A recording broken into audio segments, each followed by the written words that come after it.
खिथौ files जादों नामा बेखौ नायनो थाखायसो आङो बे इन्टारभिउखौ होनो नागिरदों।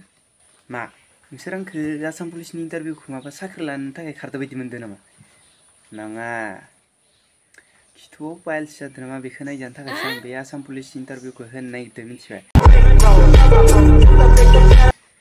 सोरबा सोरबा साननो हागौ दे माने साख्रि लानो थाखाय बिराद खारगासिनो गथ'आ होननानै।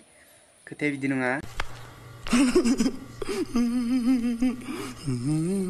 माने मेडिकेलाव आङो फाइल्स जादों नामा नायजानो थांबा माने इसोरो जादोंबाबो जायाखैबाबो दानो 1500 2000खौथ' ओरैनो लाखिखागोन इसोर मिथिखानाय।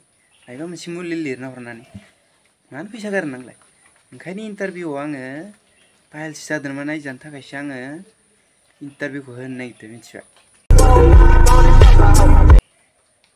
नोंसोरनि बायदि आङो गार्लफ्रेन्डआ साख्रि ला होनबाय थानायखाय बिराद गोसो होयै खारथाबहैयाखै आं, मिथिबाय?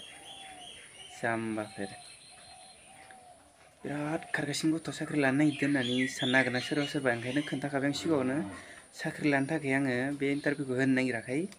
खिथौ फाइल्स जादों नामा बेखौ नायनो थाखायसो आङो बे इन्टारभिउखौ होनो नागिरदों। जाय मिथिया बिथांमोना आं खोन्थाखानाय जाबाय। उनाव बिराद खारदोंमोन बिथाङाबो साख्रिखौ मोनासै होननानै होननाङा आंखौ, मिथिबाय? फाइल्स नायजानो थाखायसो आङो बे इन्टारभिउखौ होनो नागिरदों।